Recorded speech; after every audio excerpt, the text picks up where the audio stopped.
नमस्ते छात्रों, सुधागढ़ विद्या संकुल में आप सबका स्वागत है। मैं श्री पाटिल जी भी।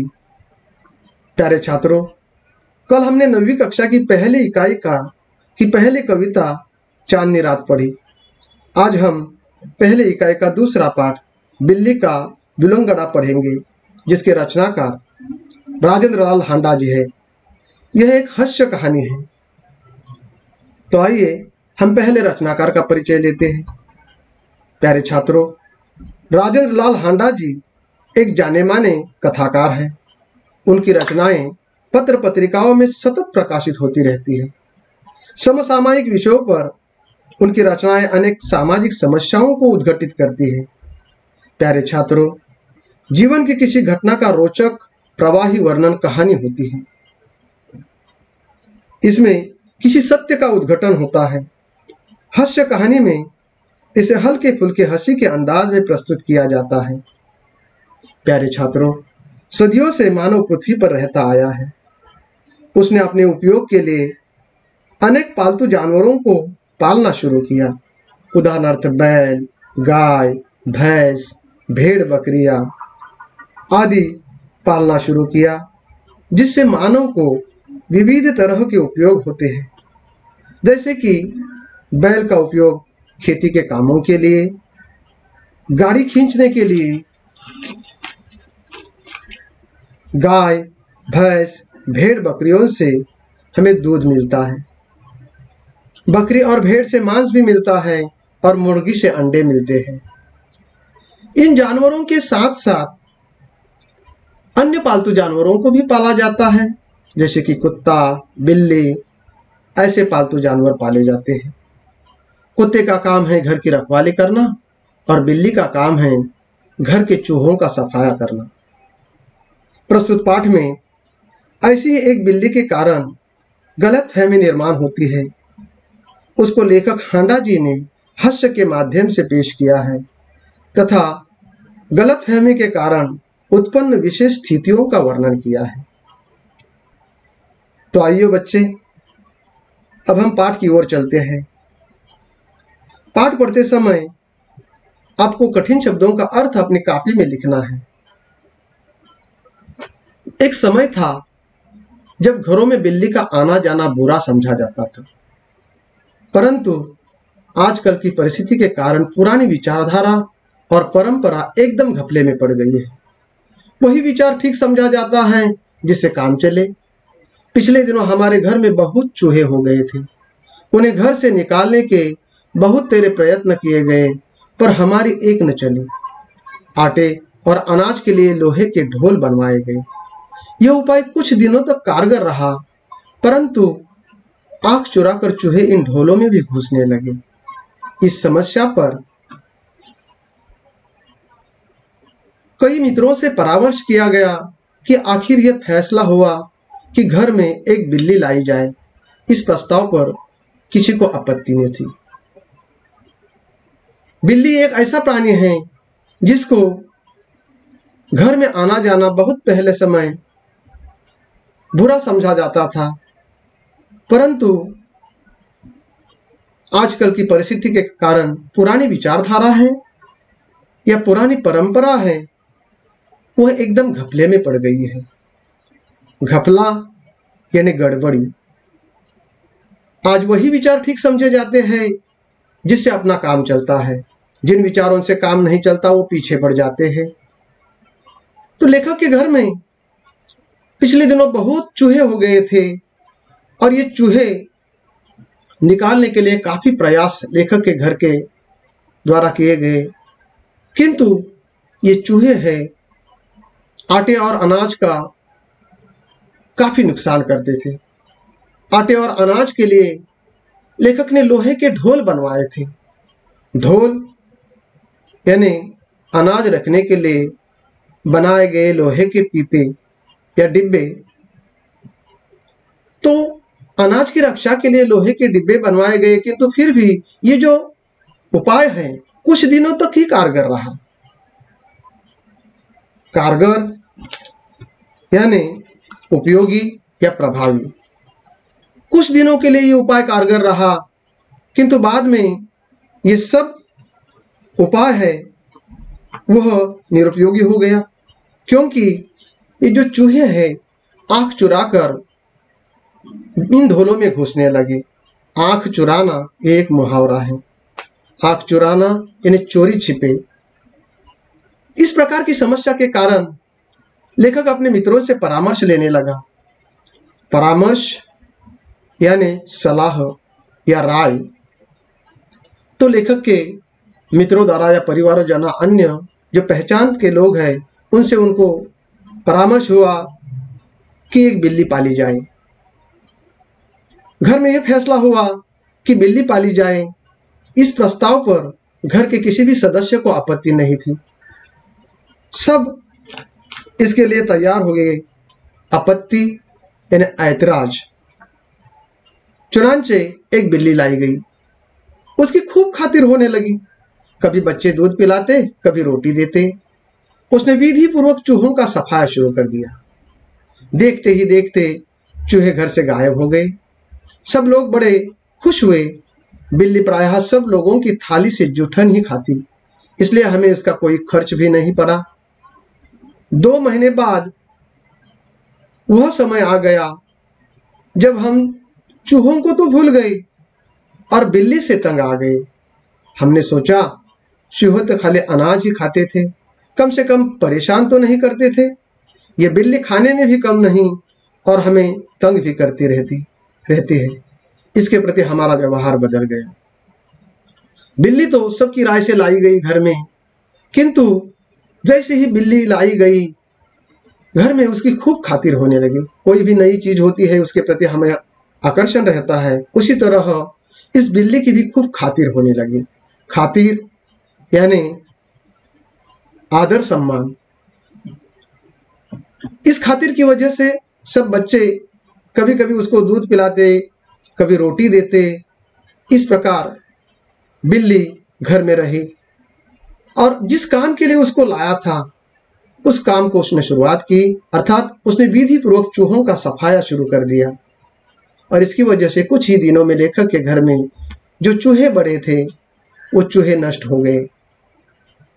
और लेखक को आरंभ में इस बिल्ली का कुछ खर्चे का बोझ भी नहीं लगता था, क्योंकि उनके थाली का जो जूठन था वो जूठन भी वो खाकर जीती थी, इसलिए उसका कोई खर्चा उनको नहीं लगता था।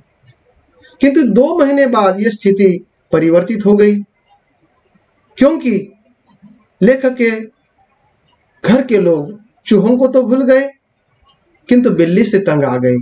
तंग आना एक मुहावरा है, परेशान हो जाना। हमने सोचा चूहे तो खाली अनाज ही खाते थे, कम से कम परेशान तो नहीं करते थे। आगे चलकर यह बिल्ली खाने में भी कुछ कम नहीं और तंग करने में भी कम नहीं रही। इसलिए घर के सारे लोगों का बिल्ली के प्रति आरंभ का जो व्यवहार था वो व्यवहार बदल गया। बिल्ली कम समझदार जानवर नहीं, जो शेर के काबू में नहीं आई वो हमसे कैसी मात खाती। उसने भी अपना रवैया बदल दिया। हमारे आगे पीछे फिरने की बजाय वो रसोई के आसपास कोने में दुबक कर बैठ जाती। जब मौका लगता मजे से जो जी में आता खाती। इस तरह चोरी करते बिल्ली कई बार पकड़ी गई। एक दिन सुबह उठते ही मैं रसोई में कुछ लेने गया। देखता हूं कि कड़े हुए दूध का दही जो रात को बड़े चाव से जमाया गया था बिल्ली खूब मजे से खा रही है। आरंभ में बिल्ली के प्रति सबको आकर्षण था, किंतु ये बिल्ली ऐसा जानवर है जो कम समझदार नहीं है, जो शेर के काबू में नहीं आई। काबू यानी नियंत्रण। वो हमसे कैसी मात खाती। मात खाना एक मुहावरा है। मात खाना यानी परास्त होना और मात न खाना यानी परास्त न होना। उसने भी अपना रवैया बदल दिया। अब बिल्ली का पहले वाला रवैया था वो बदल गया। रवैया यानी चाल चलन। अब बिल्ली का रवैया बदला था। पहले वो यहाँ वहां घुमा करती थी, किंतु अब रसोई के आसपास कोने में वो दुबक कर बैठने लगी, क्योंकि जैसे ही मौका मिलता, मौका हाथ लगता, वह जो मिले वो खा जाती। इस तरह चोरी करते कई बार बिल्ली को घर के सदस्यों ने पकड़ा था। एक दिन सुबह सुबह लेखक रसोई में कुछ लेने गए थे। देखते हैं तो कड़े हुए दूध का दही जो रात को बड़े चाव से जमाया गया था, बिल्ली उसको बड़े मजे से खा रही थी। इस प्रकार बिल्ली का हर रोज घर में उपद्रव मचाने का काम शुरू था। अब चिंता हुई कि बिल्ली से कैसे पीछा छुड़ाया जाए। मेरा नौकर बहुत होशियार है। रात को काम खत्म कर जाने से पहले उसने एक खाली बोरी के अंदर 2 रोटियां डाल दी और चुपके से एक तरफ खड़ा होकर बिल्ली का इंतजार करने लगा। बिल्ली आई, वह एकदम रोटी पर झपट पड़ी। नौकर ने तुरंत बोरी का एक सिरा पकड़कर उसे ऊपर से बंद कर दिया।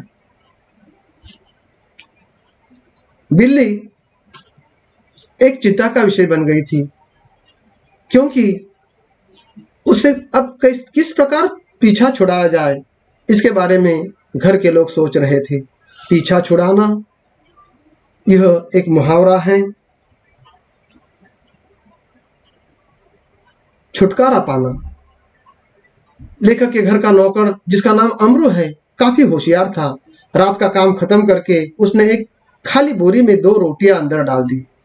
वास्तव में ये बिल्ली जो व्यंजन मिलता वो चट कर देती। हर व्यंजन की उसको लत लगी थी, इसलिए ये रोटियां उसको लुभाने के लिए नौकर ने बोरी में डाली थी और एक तरफ वह बोरी रखकर बिल्ली का इंतजार करने लगा। इंतजार करना यह एक मुहावरा है, राह देखना या प्रतीक्षा करना। कुछ ही देर के बाद बिल्ली आई और एकदम वो रोटी पर झपट पड़ी। नौकर ने तुरंत बोरी का एक सिरा पकड़कर उस सिरे को बंद कर दिया। रस्सी के साथ बोरी का मुंह बांध दिया गया। चूंकि अब रात के 10 बजे थे, मैंने अपने नौकर अमरू से कहा कि सवेरे बिल्ली को कहीं दूर छोड़ आए, जिससे वो इस घर में वापस न आ सके। अब नौकर को उस बिल्ली को छुड़ाने शहर जाना था, किंतु अब रात के 10 बजने की वजह से लेखक ने उसको मना किया और कहा कि सवेरे बिल्ली को कहीं दूर छोड़ आए, जिससे वो फिर घर में वापस ना आए और उन्हें तंग न करे। सब लोगों को चाय पिलाते पिलाते अमरू को अगले दिन 8 बज गए। मैंने याद दिलाया कि उसे बिल्ली को भूली भटारिन की तरफ छोड़कर आना है। बोरी कंधे पर लटका अमरू चल दिया। बात आई गई हो गई। मैं हजामत और स्नान आदि में व्यस्त हो गया, क्योंकि 9:30 बजे दफ्तर जाना था। गुसल खाने में मुझे जोर का शोर सुनाई दिया। मैं नहाने में व्यस्त था और कुछ गुनगुना रहा था, इसलिए मेरा ध्यान उधर नहीं गया। 2 मिनट के बाद ही फिर शोर हुआ। इस बार मैंने सुना कि मेरे घर के सामने कोई आवाज लगा रहा है। आपका नौकर पकड़ लिया गया है। अगर आप उसे छुड़ाना चाहते हैं तो छप्पर वाले कुएं पर पहुंचिए। अगले सुबह नौकर का काम था कि बिल्ली को बाहर छुड़ाकर आना है। लेखक ने अपने नौकर को याद दिलाया कि तुझे बिल्ली को भूली भटारिन की तरफ छोड़कर आना है। उसी काम के लिए नौकर निकला। कंधे पर बिल्ली अंदर रखी गई बोरी लेकर अमरू शहर की ओर चलने लगा। उस दौरान लेखक अपने कार्यालय यानी दफ्तर जाने की तैयारी में व्यस्त थे। हजामत कराना, स्नान कराना आदि काम में व्यस्त थे, क्योंकि 9:30 बजे हर रोज उनको दफ्तर जाना पड़ता था। दफ्तर यानी कार्यालय। तभी गुसल खाने से उनको जोरों की शोर सुनाई दी। घर के बगल में ही एक गुसल खाना था। उससे जोरों की शोर सुनाई देने से लेखक के कानों तक यह आवाज नहीं पहुंची, क्योंकि वह स्नान आदि में व्यस्त थे और गाना गुनगुना रहे थे, इसलिए उनका ध्यान उस ओर नहीं गया। फिर 2 मिनट के बाद वही शोर हुआ, इसलिए लेखक का ध्यान उधर गया और लेखक ने सुना कि उनके घर के सामने कोई आवाज लगा रहा है और आवाज ये थी, आपका नौकर पकड़ लिया गया है। अगर आप उसको छुड़ाना चाहते हैं तो छप्पर वाले कुएं पर पहुंचिए। इस प्रकार की आवाजें उनके कानों तक पहुंची। मैं हैरान हुआ कि क्या बात है। समझा शायद अमरू किसी की साइकिल से टकरा गया होगा, शायद साइकिल वाले का कुछ नुकसान हो गया हो और उसने अमरू को धर पकड़ा हो। रही आदमी इकट्ठा होने की बात, यह काम दिल्ली में मुश्किल नहीं और फिर करोल बाग में तो बहुत आसान है, जहां सैकड़ों आदमियों को पता ही नहीं कि वे किधर जाएं और क्या करें। खैर, उधर जा ही रहा था कि रास्ते में खाली बोरी लटकाए अमरू आता हुआ दिखाई दिया। वो खूब खिलखिलाकर हंस रहा था। उसे डांटते हुए मैंने पूछा, अरे क्या बात हुई? तूने आज सुबह सुबह ही क्या गड़बड़ कर दी कि जो इतना शोर मचा और मोहल्ले के लोग तुझे मारने को दौड़े? लेखक को इस बात की हैरानी हुई कि शायद अमरू किसी की साइकिल से टकरा गया होगा और उस साइकिल वाले का नुकसान होने के कारण उसने उसको धर पकड़ा होगा। और यह आदमी इकट्ठा होने की जो बात है, ये दिल्ली में काम मुश्किल नहीं है, क्योंकि हर रोज इस प्रकार की घटनाएं होती हैं और उनके मोहल्ले में यानी कि करोल बाग में तो इस प्रकार की घटनाएं होना बहुत आसान बात है, क्योंकि यहाँ सैकड़ों आदमी ऐसे हैं जिनको यह पता नहीं कि वे किधर जाए और क्या करें। खैर, लेखक वहां से ही गुजरने वाले थे, उधर निकले ही थे, तभी उन्होंने देखा कि खाली बोरी लटकाए हुए अमरू आता हुआ उनको दिखाई दिया। वह खूब खिलखिलाकर हंस रहा था। खिलखिलाकर हंसना यानी जोर जोर से हंसना। उसे डांटते हुए लेखक ने पूछा, क्या बात हुई? तूने आज सुबह सुबह क्या गड़बड़ की जो इतना शोर मचा और मोहल्ले के लोग तुझे मारने को दौड़े? ऐसी क्या बात है? अमरू को कुछ कहना नहीं पड़ा। उसके पीछे कुछ आदमी आ रहे थे, उन्होंने मुझे सारा मामला समझा दिया। बात यह हुई कि जैसे अमरू कंधे पर बोरी लटकाए बिल्ली को छोड़कर बाहर छोड़ने जा रहा था, कुछ लोगों को शक हुआ कि बोरी में बच्चा है। दो आदमी चुपके चुपके उसके पीछे हो लिए। उन्होंने देखा कि बोरी अंदर से हिल रही है। बस उन्हें विश्वास हो गया कि इस बदमाश ने किसी बच्चे को पकड़ा है। अमरू स्वभाव से अल्पभाषी है, कुछ मस्करी भी है। वह चुपचाप रहा। देखते देखते 50 आदमी इकट्ठा हो गए। उनमें से एक चिल्लाकर कहने लगा, घेर लो इस आदमी को, यह बदमाश उसी गिरोह से है जिसका काम बच्चे पकड़ना है। उस जगह से पुलिस थाना भी बहुत दूर नहीं था। एक आदमी लपक कर थाने गया और वहां से थानेदार और एक सिपाही को बुला लाया। थानेदार को देखते ही एक उत्साही दर्शक अपने कुर्ते की बाहें ऊपर चढ़ाते हुए बोला, दरोगा जी, ऐसा नहीं हो सकता कि आप इस बदमाश को चुपचाप यहाँ से ले जाएं और कानूनी कार्यवाही के आड़ में इसे हवालात में मजे लेने दें। पहले इसकी जी भरकर मरम्मत होगी। गजब नहीं है कि भले मोहल्ले में बच्चे उठा लिया जाए। 2 दिन हुए पास वाली गली में एक बच्चा गुम हो गया। देवनगर से कई उठाए जा चुके थे। अमरू को इस बात का पता उसके नौकर को बताने की जरूरत नहीं पड़ी, बल्कि अमरू के साथ साथ जो लोग आ रहे थे उन्होंने सारा मामला लेखक को बताया। उन्होंने पूरा वृत्तांत बताते हुए कहा कि अमरू जैसे ही अपने कंधे पर बोरी लेकर आ रहा था, तभी चुपके से 2 आदमियों ने उसका पीछा किया। चुपके चुपके उसके पीछे चलने लगे और उनका शक यह था कि इस बोरी में बच्चा है। बोरी में बिल्ली की हलचल जानकर उनको लगा कि सचमुच इसमें बच्चा है और यह बच्चा पकड़ने वाला एक बदमाश है। अमरू स्वभाव से अल्पभाषी है।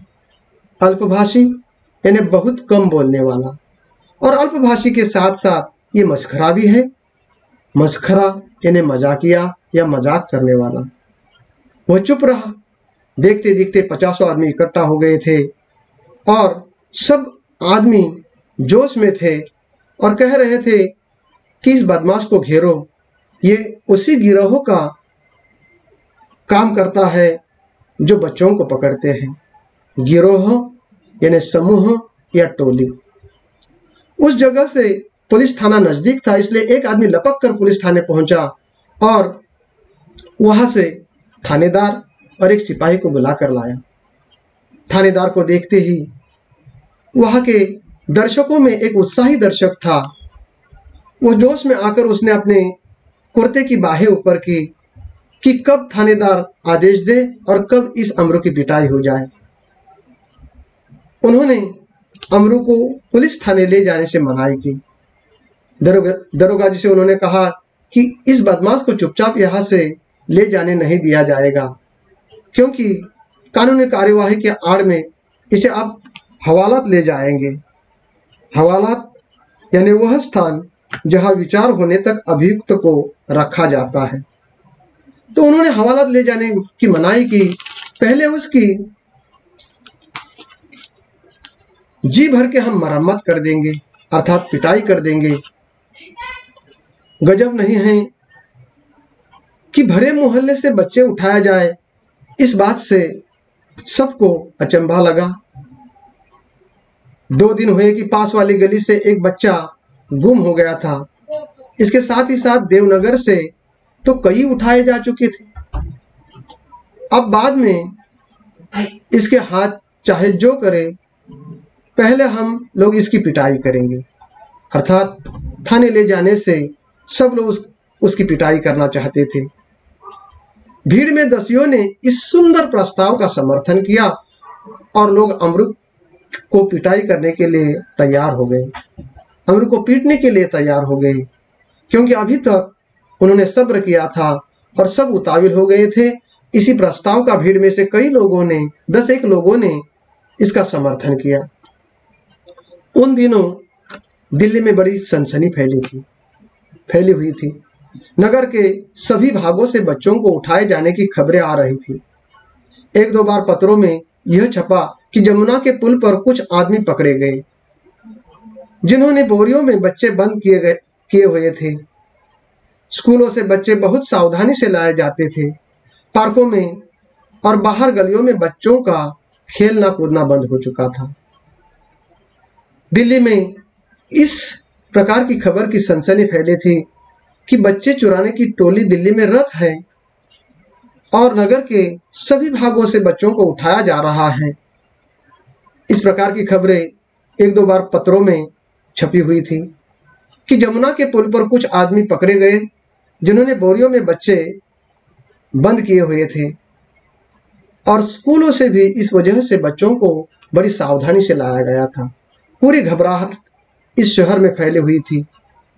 पार्कों और बाहर गलियों में बच्चों का खेलना कूदना भी बंद हो गया था।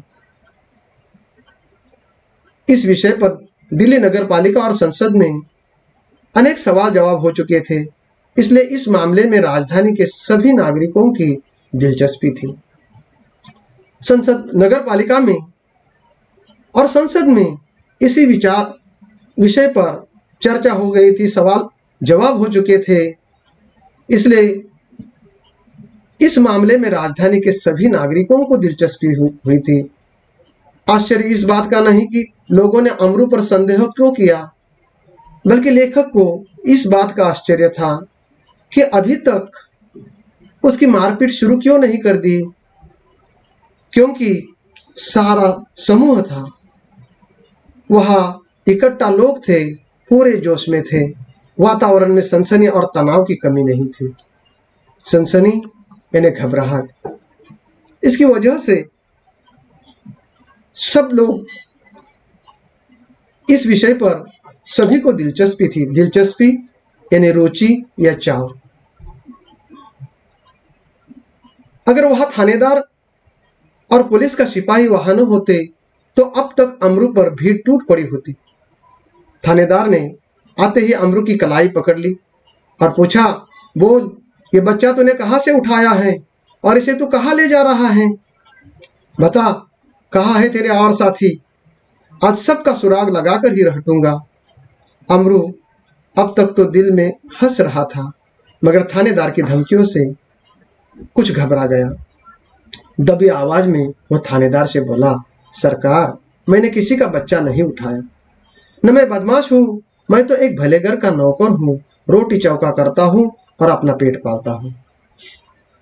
जैसे ही वह थानेदार आया, पुलिस का सिपाही और थानेदार वहां अगर न होते तो अब तक पूरी भीड़ अमरू पर टूट पड़ी होती। और थानेदार ने आते ही उसकी कलाई पकड़कर पूछा कि बोल, ये बच्चा तूने कहां से उठाया और तू इसे कहां ले जा रहा है? इस प्रकार थानेदार ने उसे जवाब करते ही आगे पूछा कि तेरे साथी कहां पर है? आज सबका मैं सुराग लगाकर ही रहूंगा, सुराग लगाकर ही हटूंगा। इस प्रकार उन्होंने धौस भरे आवाज में उससे पूछा कि तेरे साथी कहां पर है? अमरू अब तक तो दिल से हंस रहा था, किंतु इस प्रकार थानेदार की धमकी से वो कुछ घबरा गया। दबी आवाज में थानेदार से उसने कहा कि सरकार, मैंने किसी का बच्चा नहीं उठाया है, न मैं बदमाश हूं, मैं तो एक भले घर का नौकर हूं जो रोटी चौका करता हूं और अपना पेट पालता हूं। रोटी चौका यानी खाना बनाने का काम। एक मैं भला आदमी हूं और भले घर का नौकर हूं। जो आदमी थानेदार को बुलाकर लाया था क्रोध में आकर बोला, क्यों बकता है बे? दरोगा जी ऐसे नहीं यह मानेगा, 2-4 बेंत रसीद कीजिए। दरोगा ने बगल से निकालकर बेंत अपने हाथ में ले ली कि अमरू नम्रतापूर्वक झुका और बोला, सरकार, अब जितना चाहे मुझे पीट ले, पहले ये तो देख ले कि इस बोरी में है क्या। हुक्म हो तो चलिए थाने चले। यद्यपि थानेदार इस बात पर राजी हो गए थे, पर भीड़ कब मानने वाली थी। लोग चिल्ला उठे, हरगिज नहीं, ऐसा कभी नहीं हो सकता। हम सब इस आदमी की बदमाशी के गवाह हैं, मामला कभी दबने नहीं देंगे। थानेदार डर गए कि उनकी नीयत पर लोगों को शक हो रहा है। उन्होंने अमरू से कहा, अच्छा, बोरी को नीचे रखो, उसका मुंह खोलो। जो आदमी थानेदार को बुलाकर लाया था वो क्रोध में आकर गुस्से से अमरू को बोला, क्या बकता है? और उन्होंने थानेदार से निवेदन किया कि यह ऐसा नहीं मानेगा, इसको 2-4 बेंत रसीद कीजिए। बेंत यानी बांस की लकड़ी, और रसीद करना यानी चाटा आदि लगाना, डंडे लगाना। अब तक दरोगा जी वहां पर खड़े थे, उनके बगल में बेंत था। अब वो उन्होंने अपने हाथ में ले लिया और तभी अमरू नम्रतापूर्वक झुका और थानेदार से बोला, सरकार, आप जितना चाहे मुझे पीट ले, पहले यह तो देख ले कि इस बोरी में है क्या। हुक्म हो तो मुझे थाने ले चलिए। यद्यपि थानेदार इस बात पर राजी हो गए थे, पर भीड़ ने दबाव डाला। भीड़ कब मानने वाली थी। लोग चिल्ला उठे, हम ऐसा हरगिज नहीं होने देंगे, क्योंकि उनके मन में संदेह था कि जैसे ही उसको हवालात में डाल दिया जाएगा, वहां पर ही इसी मामले को रफा दफा किया जाएगा। इसलिए हम हरगिज ऐसा नहीं होने देंगे। ऐसे लोग कहने लगे। हम सब इस आदमी के बदमाशी के गवाह हैं। अब इस मामले को हम दबने नहीं देंगे। इस प्रकार के भीड़ में से आवाजें आने लगी तो थानेदार भी डर गए, क्योंकि उनको लगा कि लोगों को उनकी नीयत पर शक है। उन्होंने अमरू से कहा कि अच्छा, बोरी को नीचे रखो और उसका मुंह खोलो। अमरू शांतिपूर्वक नीचे बैठ गया और धीरे से उसने बोरी का मुंह खोल दिया। जैसे ही बोरी का मुंह खोला, बिल्ली का बिलंगुड़ा छलांगे मारता हुआ एक तरफ भाग गया और लोग देखते ही रह गए। थानेदार भी इसी समझ में नहीं आया थानेदार को कि अब क्या करे।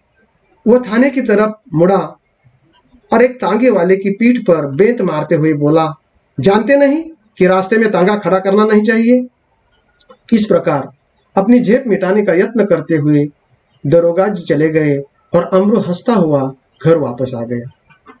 शांतिपूर्वक अमरू अब नीचे बैठ गया थानेदार के कहने पर, और उसने धीरे से अपने पास जो बोरी थी उसका मुंह खोल दिया।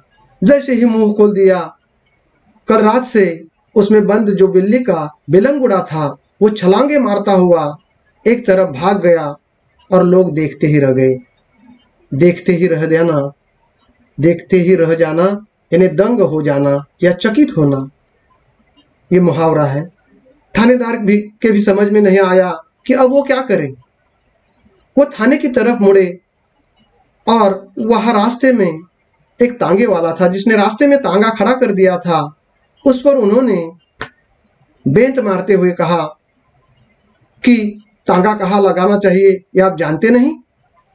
और इस प्रकार अपनी झेप मिटाने का वो यत्न करते हुए थाने की ओर चल दिए। झेप मिटाना ये भी एक मुहावरा है, लज्जित होना। और अमरू अब हंसता हुआ अपने घर की ओर वापस आ रहा था। तभी रास्ते में लेखक और अमरू एक दूसरे को मिले थे और ये सारा वृत्तांत उसके साथ जो लोग आए थे उन्होंने बताया था। इस प्रकार समाज में गलतफहमी की वजह से अनेक लोग गलतफहमी के शिकार बन सकते हैं। इसी गलतफहमी को योग्य समय पर दूर करना चाहिए, नहीं तो अनर्थ हो जाता है। इस प्रकार इस पाठ को हमने पढ़ा। तो बच्चे, कल हम अगला पाठ कबीर पढ़ेंगे। इस पाठ पर स्वाध्याय लेना है। प्राणी हमसे कहते हैं जियो और जीने दो, इस विषय पर स्वमत प्रकट कीजिए और इसके साथ ही साथ पालतू जानवरों का महत्व अपने शब्दों में लिखें। तो बच्चे, ये पाठ पूरा हुआ। नमस्ते।